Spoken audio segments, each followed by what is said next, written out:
Les cieux étaient en flammes. Des cris résonnaient dans l'air chargé de cendres. L'odeur du sang, du soufre et du métal en fusion enveloppait le champ de bataille. Des silhouettes ailées se précipitaient du firmament, leurs lances de lumière transperçant les armures noires des guerriers démoniaques.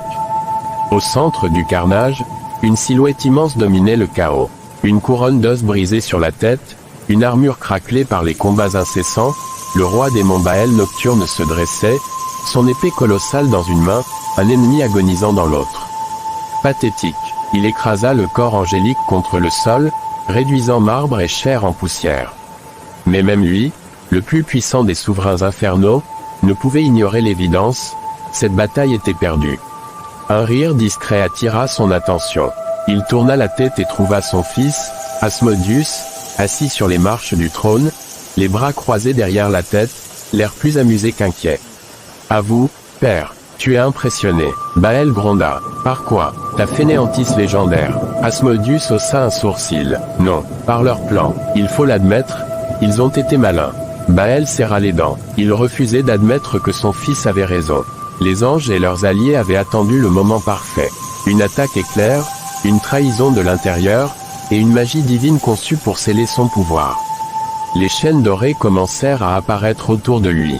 Un cercle de runes lumineuses s'éleva sous ses pieds. « Nous ne pouvons pas perdre le trône » gronda Baal. Asmodeus se leva lentement, s'étira, puis le regarda avec un sourire en coin.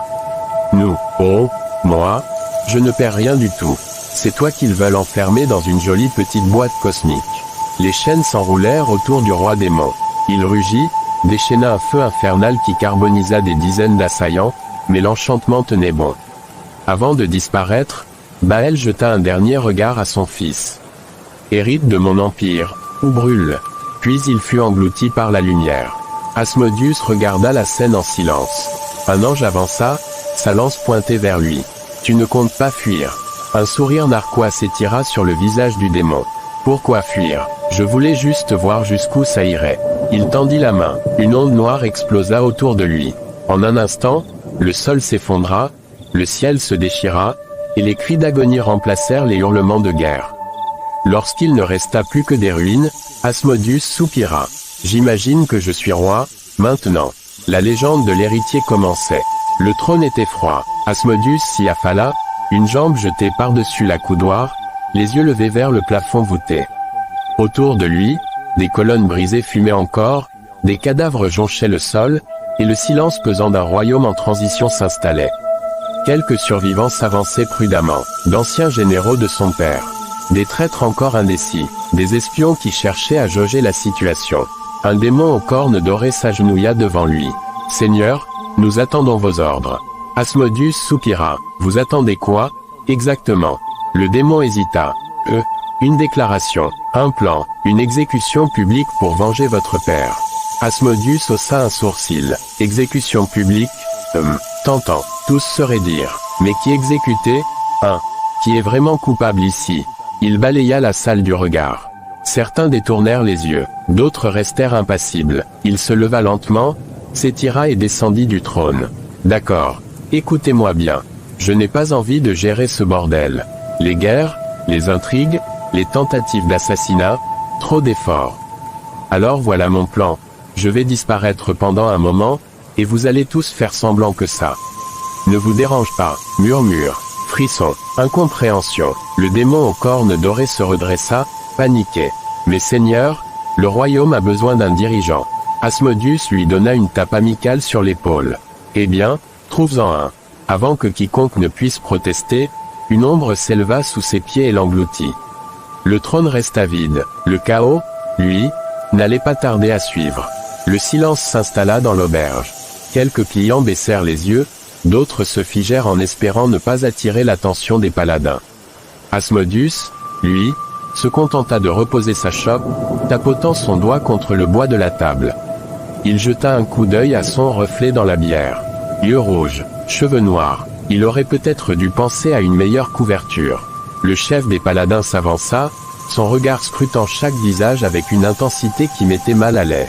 « Il est ici, je le sens. Oh, génial. Monsieur est un détecteur à problème. » Un serveur, visiblement nerveux, balbutia en désignant un ivrogne dans un coin. Peut-être que c'est lui. Le paladin haussa un sourcil et s'approcha de l'homme, qui ronflait bruyamment contre la table.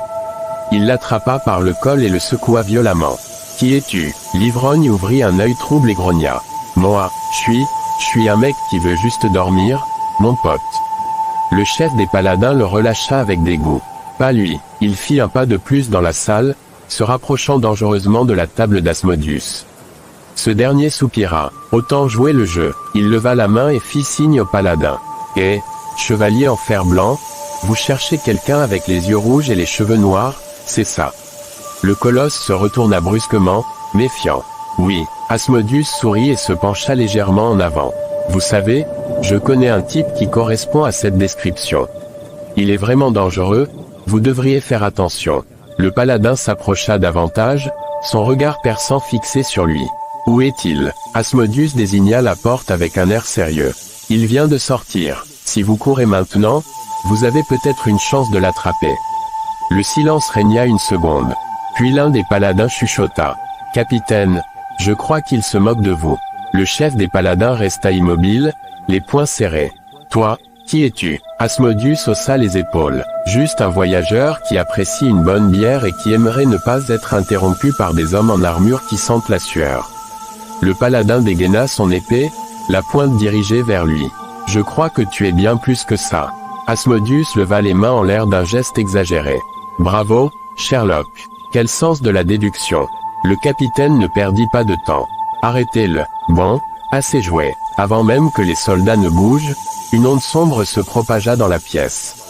Les torches vacillèrent, les ombres s'étirèrent, et une pression écrasante envahit l'auberge.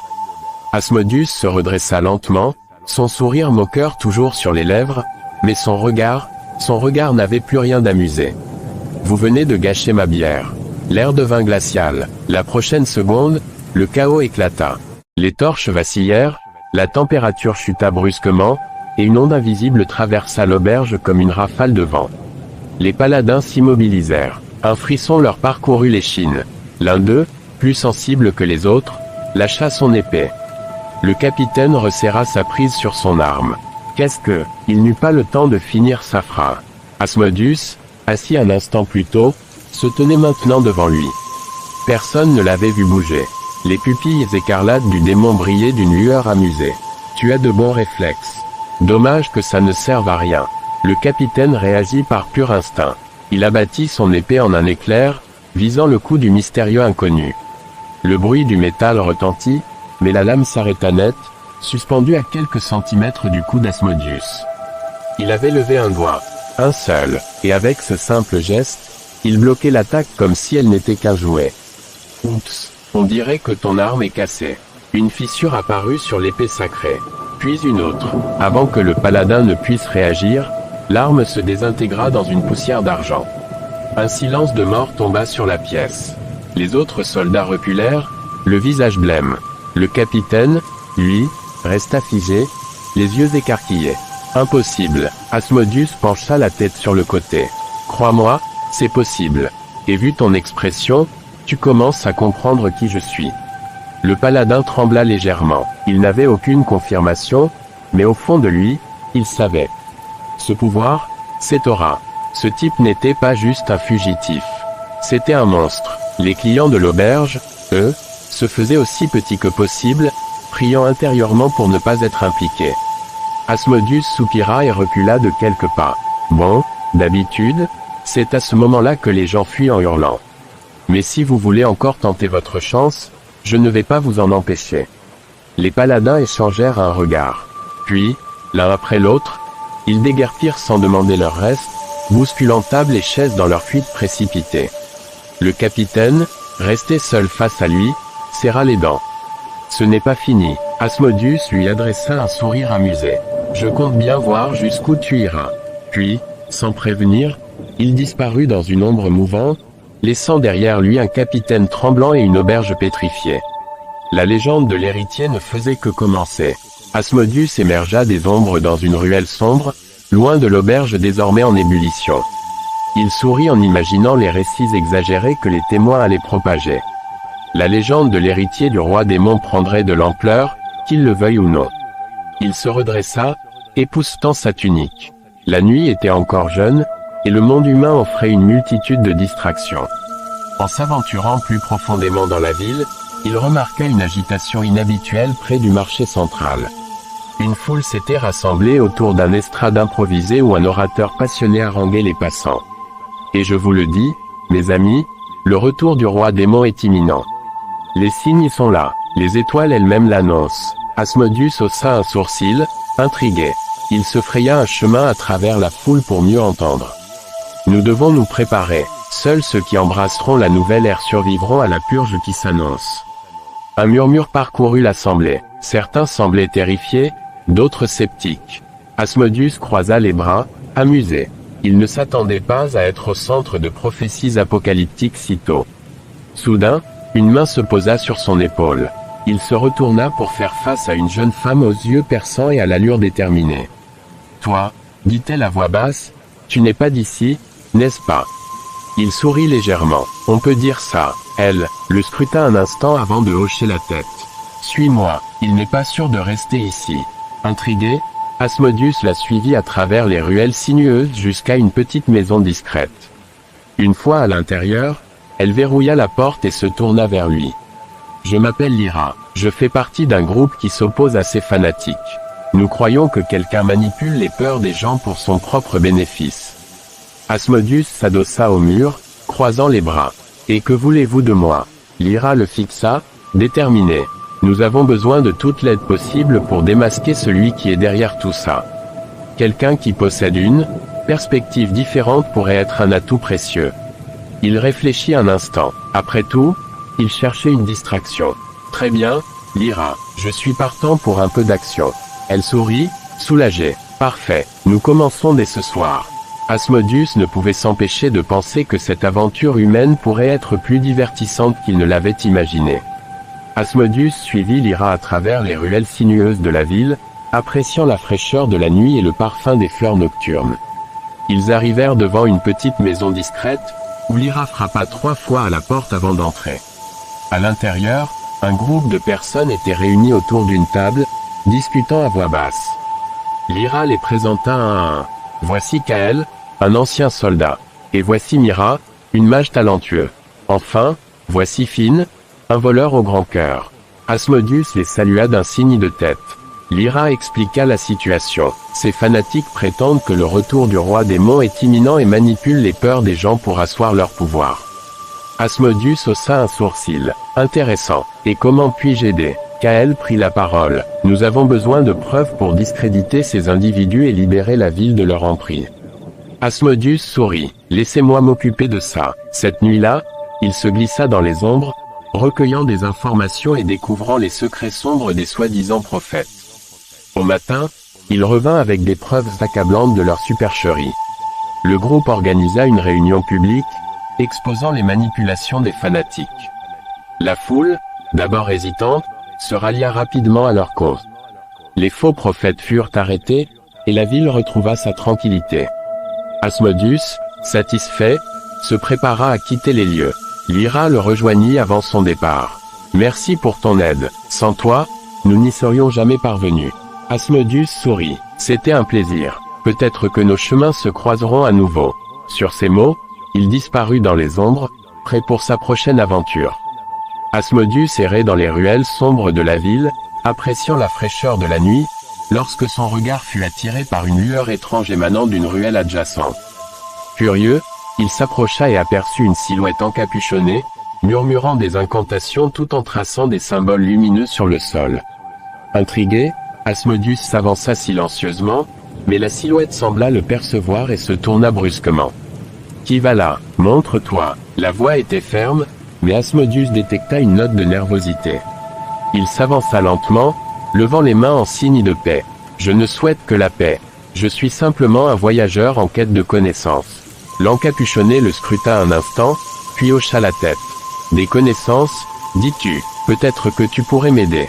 Je suis à la recherche d'un artefact ancien, le cœur de l'ombre. On dit qu'il confère un pouvoir inimaginable à son porteur. » Asmodeus sourit intérieurement. « Voilà une opportunité intéressante. Le cœur de l'ombre, dis-tu ? Et pourquoi un simple artefact t'intéresserait-il ? L'encapuchonné baissa la tête, comme s'il hésitait à révéler ses intentions. Disons que, certaines forces obscures cherchent à l'utiliser à des fins néfastes. Je souhaite le sécuriser avant qu'il ne tombe entre de mauvaises mains. Asmodeus réfléchit un instant. Cette quête pourrait le mener vers des adversaires redoutables et des secrets enfouis depuis longtemps. Très bien, je suis intéressé. Où devons-nous commencer? L'encapuchonné esquissa un sourire satisfait. Suis-moi, je connais un ancien temple où l'artefact est censé être caché. Mais sois sur tes gardes, des pièges magiques protègent le lieu. Ils se mirent en route, traversant la ville endormie jusqu'à atteindre les ruines d'un temple oublié, dissimulé au cœur de la forêt. Les pierres anciennes étaient couvertes de lierre, et une aura de mystère enveloppait les lieux. À l'intérieur, des inscriptions anciennes ornaient les murs, et l'air était lourd de magie. L'encapuchonné s'avança prudemment, murmurant des incantations pour détecter les pièges. « Reste près de moi et ne touche à rien sans raison. Les protections ici sont puissantes. » Ils progressèrent lentement, évitant habilement les pièges et déchiffrant les énigmes laissées par les anciens prêtres. Finalement, ils arrivèrent devant une porte scellée, ornée de symboles complexes. L'encapuchonné s'agenouilla et commença à tracer des symboles dans l'air, murmurant des incantations. La porte émit un bruit sourd avant de lentement s'ouvrir, révélant une salle baignée d'une lumière surnaturelle. Au centre, sur un piédestal, reposait le cœur de l'ombre, un cristal noir pulsant d'une énergie inquiétante. Soudain, une voix grave résonna dans la salle. « Qui ose troubler mon sanctuaire ?»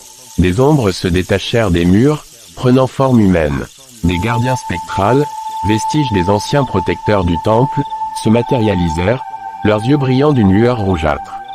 L'encapuchonné se redressa, brandissant un talisman lumineux. « Nous ne cherchons pas la confrontation. Laisse-nous prendre l'artefact et nous partirons. » Les gardiens rirent froidement. Aucun mortel n'a jamais quitté ce lieu vivant avec le cœur. Préparez-vous à affronter votre destin. Asmodeus échangea un regard avec l'encapuchonné. Il semble que nous n'ayons pas le choix. Ils se préparèrent au combat, sachant que seule leur ingéniosité et leur puissance combinée leur permettraient de surmonter cette épreuve et de s'emparer de l'artefact convoité.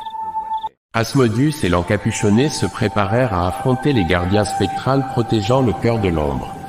L'encapuchonné leva son talisman lumineux, projetant une lueur intense qui repoussa les ombres environnantes. « Concentre-toi sur les symboles sur les murs, » conseilla Asmodeus. « Il pourrait nous indiquer comment neutraliser ces gardiens. » En scrutant les inscriptions anciennes, Asmodeus déchiffra une série de symboles correspondant à des mouvements spécifiques. « Il semble que nous devions effectuer ces gestes pour affaiblir leur protection, » expliqua-t-il. Ils commencèrent à reproduire les mouvements indiqués, traçant des symboles dans l'air et frappant le sol à des endroits précis. À chaque mouvement, les gardiens semblaient hésiter, leur forme vacillant. Finalement, après une dernière incantation synchronisée, les gardiens disparurent dans une explosion d'énergie sombre, laissant la voie libre vers le piédestal. L'encapuchonné s'approcha du cœur de l'ombre et, après une brève prière, le saisit. Aussitôt, une onde de choc parcourut la salle, mais il resta ferme, tenant l'artefact. « Nous avons ce que nous sommes venus chercher. Maintenant, sortons d'ici avant que d'autres pièges ne se déclenchent. » Ils se hâtèrent de quitter le temple, traversant les ruines et les forêts sombres jusqu'à la ville. Le cœur de l'ombre pulsait d'une énergie étrange, et Asmodeus pouvait sentir son pouvoir même à travers les couches de protection. De retour à la maison de Lyra, ils furent accueillis en héros. L'encapuchonné, désormais identifié comme Arik, expliqua comment il avait découvert l'existence du cœur de l'ombre et pourquoi il était crucial de l'empêcher de tomber entre de mauvaises mains. Asmodeus, bien que satisfait de l'aventure, savait que le cœur de l'ombre était une source de pouvoir immense et potentiellement dangereux. Il décida de le confier à une organisation secrète dédiée à la protection du monde contre les artefacts magiques dangereux. « Ce n'est pas la fin de notre histoire, » dit Asmodeus en se préparant à partir. « Le monde est vaste, et de nouvelles aventures nous attendent. » Ainsi, Asmodeus poursuivit son voyage, toujours en quête de nouvelles aventures, de mystères à résoudre et de secrets à découvrir. Asmodeus, après avoir confié le cœur de l'ombre à une organisation secrète dédiée à la protection contre les artefacts magiques dangereux, se retrouva une fois de plus sur les routes, avide de nouvelles aventures. Lors de ses pérégrinations, il entendit parler d'une cité lointaine, Eldoria, réputée pour ses ruines antiques et les mystères qu'elle recelait. Intrigué, il décida de s'y rendre. À son arrivée, il fut accueilli par une atmosphère lourde de secrets. Les habitants murmuraient des légendes sur un artefact ancien, la lame d'Aether, capable de conférer une puissance incommensurable à son porteur. Guidé par sa soif de connaissance et d'aventure, Asmodeus entreprit de percer les mystères entourant la lame d'Aether. Au fil de ses recherches, il découvrit que l'artefact était protégé par des énigmes complexes et des pièges mortels, conçus pour décourager les intrus. Après de nombreuses épreuves, Asmodeus parvint à déchiffrer les énigmes et à désactiver les pièges, accédant ainsi à la salle secrète où reposait la lame d'Aether. Cependant, en la saisissant, il libéra une entité ancienne, le gardien d'Aether, un être de pure énergie voué à protéger l'artefact. Le gardien, reconnaissant la valeur d'Asmodeus, lui proposa un pacte. « Je peux t'accorder une partie du pouvoir de la lame d'Aether, mais en échange, tu devras accomplir une quête pour moi. Acceptes-tu ce marché ?» Asmodeus, toujours avide de puissance et de défis, accepta sans hésiter. Le gardien lui confia alors la mission de retrouver les fragments dispersés d'un artefact encore plus puissant, le cœur d'Aether, capable de contrôler les éléments eux-mêmes. Cette quête mènerait Asmodeus à travers des contrées inconnues, le confrontant à des adversaires redoutables et des énigmes encore plus complexes. Ainsi, Asmodeus se lança dans une nouvelle aventure, déterminé à recueillir les fragments du cœur d'Aether, tout en découvrant les secrets enfouis d'un monde ancien et en affrontant les défis que le destin lui réservait. Asmodeus, désormais investi de la mission de rassembler les fragments du cœur d'Aether, se lança dans une quête semée d'embûches à travers des contrées inexplorées. Son périple le mena d'abord aux rives du lac Miratis, où, selon les légendes, le premier fragment était dissimulé. Pour y accéder, il dut résoudre une série d'énigmes laissées par les anciens gardiens du lac. Après avoir déjoué les pièges et déchiffré les symboles mystérieux, il obtint le premier fragment, une gemme d'un bleu profond. Poursuivant sa route, Asmodeus traversa les montagnes de Phéros, réputées pour leurs sentiers escarpés et leurs créatures mythiques. Là, il rencontra un ermite sage qui lui parla du deuxième fragment, caché dans les cavernes du vent. Après avoir accompli une série d'épreuves physiques et mentales imposées par l'ermite, Asmodeus gagna sa confiance et reçut des indications précieuses pour localiser le fragment. En explorant les cavernes, il découvrit le deuxième fragment, une pierre translucide émettant une lueur chaude. Son voyage le conduisit ensuite aux ruines d'Argoth, une ancienne cité engloutie par le temps. Là, il dut affronter des énigmes complexes et des créatures des ténèbres pour atteindre le sanctuaire où reposait le troisième fragment. Après une série d'épreuves, il réussit à obtenir le fragment, une orbe verte pulsant d'énergie vitale. Finalement, Asmodeus se rendit dans le désert d'Erinder, un lieu aride et inhospitalier. Guidé par les étoiles et les indices recueillis lors de ses précédentes aventures, il localisa le dernier fragment au sommet d'une pyramide oubliée. Après avoir résolu les énigmes des anciens pharaons et surmonté les épreuves du désert, il s'empara du dernier fragment, un cristal rougeoyant. Avec les 4 fragments réunis, Asmodeus ressentit une montée de pouvoir sans précédent. Cependant, il savait que cette puissance devait être utilisée avec sagesse. Il décida de cacher le cœur d'Aether dans un lieu secret, accessible uniquement à ceux jugés dignes de le porter. Ainsi se conclut une aventure épique, marquée par des défis, des découvertes et une leçon sur la responsabilité que confère le pouvoir. Après avoir caché le cœur d'Aether dans un lieu secret, Asmodeus ressentit un vide malgré la paix retrouvée. Il se rendit compte que sa quête de pouvoir l'avait éloigné de sa véritable nature. Cherchant à se racheter, il entreprit un voyage intérieur pour comprendre les origines de sa lignée démoniaque et trouver un équilibre entre ses pouvoirs et son humanité. Ses recherches le menèrent à une ancienne bibliothèque, où il découvrit des écrits sur le roi démon originel, un souverain légendaire ayant régné sur les démons avec sagesse avant de disparaître mystérieusement. Ces écrits suggéraient que le roi démon avait laissé un héritage spirituel, une voie menant à l'illumination et à l'harmonie entre les mondes. Déterminé à suivre cette voie, Asmodeus entreprit une quête pour retrouver les artefacts liés au roi démon originel, espérant ainsi comprendre sa destinée et restaurer l'équilibre entre ses pouvoirs et son âme. Cette aventure le conduisit à travers des royaumes oubliés, où il rencontra des alliés inattendus et affronta des adversaires redoutables, tout en découvrant des vérités sur lui-même et sur l'héritage de sa lignée démoniaque. Poursuivant sa quête pour comprendre l'héritage de sa lignée démoniaque, Asmodeus arriva dans la ville portuaire de Narès, réputée pour ses marchés animés et ses tavernes bruyantes. Là, il rencontra un marchand ambulant qui lui parla d'une ancienne prophétie liant le destin des démons et des humains. Intrigué, Asmodeus décida de suivre cette piste. Son voyage le mena ensuite aux ruines d'une bibliothèque ancienne, enfouie sous les sables du désert d'Erindor. Après avoir déchiffré des parchemins poussiéreux, il découvrit que le roi démon originel avait scellé une partie de son âme dans un artefact, le sceptre d'Aethar, avant de disparaître. Cet artefact était censé conférer une sagesse infinie à son porteur. Guidé par cette nouvelle information, Asmodeus entreprit un périple pour retrouver le sceptre d'Aethar. Son voyage le mena à travers des jungles impénétrables, des montagnes enneigées et des océans déchaînés. En chemin, il rencontra des créatures mythologiques, des sages reclus et des guerriers redoutables, chacun lui offrant des indices sur la localisation du sceptre. Finalement, après de nombreuses épreuves, Asmodeus arriva dans une vallée cachée, protégée par des illusions magiques. Là, il découvrit un temple ancien dédié au roi démon originel. Au centre, sur un piédestal de pierre, reposait le sceptre d'Aethar, irradiant une lumière douce et apaisante.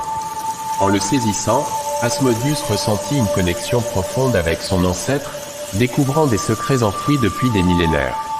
Avec le sceptre en sa possession, Asmodeus retourna à Narès, où il utilisa la sagesse nouvellement acquise pour instaurer une ère de prospérité et d'harmonie entre les démons et les humains.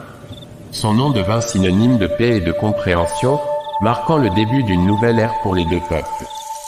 Après avoir instauré une ère de prospérité à Narès grâce à la sagesse acquise du sceptre d'Aethar, Asmodeus ressentit le besoin de partager ses connaissances pour assurer une paix durable entre les démons et les humains. Il décida de fonder une académie dédiée à l'étude des arts mystiques et des sciences humaines, ouverte à tous, indépendamment de leur origine. L'Académie d'Aethar, comme il la nomma, attira des étudiants de divers horizons, désireux d'apprendre et de comprendre les mystères du monde. Sous la direction d'Asmodeus, l'Académie devint un lieu d'échange et d'innovation, où les barrières entre les espèces s'estompaient au profit du savoir. Cependant, tout le monde ne voyait pas cette union d'un bon œil.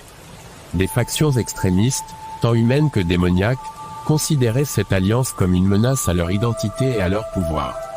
Elles complotèrent dans l'ombre pour déstabiliser l'Académie et raviver les anciennes hostilités.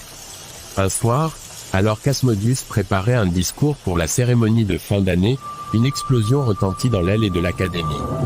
Des cris résonnèrent tandis que les flammes s'élevaient, menaçant de tout dévorer. Sans perdre une seconde, Asmodeus se précipita vers l'origine de l'explosion. Sur place, il découvrit un groupe de saboteurs encapuchonnés, tentant de s'échapper après avoir déclenché l'incendie. Avec une maîtrise impressionnante de ses pouvoirs, Asmodeus neutralisa les intrus et éteignit les flammes, sauvant ainsi l'Académie d'une destruction certaine. Interrogeant les assaillants, il apprit l'existence d'une coalition secrète visant à détruire l'harmonie naissante entre les démons et les humains. Cette révélation renforça sa détermination à protéger cette paix fragile. Asmodeus convoqua alors un conseil extraordinaire, réunissant les leaders des deux communautés. Il exposa la menace et plaida pour une collaboration renforcée afin de déjouer les plans de la coalition. Grâce à son charisme et à la confiance qu'il avait su instaurer, les dirigeants acceptèrent de s'unir contre ce danger commun. Ensemble, ils mirent en place des mesures de sécurité accrues et organisèrent des patrouilles mixtes pour assurer la protection de l'Académie et des environs. Cette coopération renforça les liens entre les deux peuples et envoya un message fort aux extrémistes: l'unité était plus puissante que la division. Au fil du temps, l'Académie d'Aethar devint le symbole d'une coexistence réussie, inspirant d'autres régions à suivre cet exemple. Asmodeus, en tant que leader visionnaire, continua de guider cette alliance, veillant à ce que les erreurs du passé ne se reproduisent pas et que la lumière de la connaissance éclaire toujours l'avenir. Après des années de prospérité et d'harmonie entre les démons et les humains, Asmodeus sentit que son rôle de leader touchait à sa fin. Il convoqua un grand conseil réunissant les représentants des deux peuples pour annoncer sa décision de se retirer. Il proposa la création d'un conseil mixte chargé de gouverner ensemble, symbolisant l'unité et la coopération instaurée. Le jour de son départ, une cérémonie fut organisée en son honneur. Asmodeus transmit le sceptre d'Aether aux nouveaux dirigeants, leur rappelant que le véritable pouvoir réside dans la sagesse, la compassion et l'unité. Il quitta ensuite Nares, laissant derrière lui un héritage de paix et de collaboration. Les années passèrent, et l'Académie d'Aether continua de prospérer, devenant un phare de connaissance et d'entente entre les espèces. L'histoire d'Asmodeus, le démon qui avait su transcender sa nature pour apporter la paix, fut transmise de génération en génération, inspirant des légions à œuvrer pour un monde meilleur. Ainsi se conclut l'épopée d'Asmodeus, démon devenu symbole d'unité, dont le nom résonnera à jamais dans les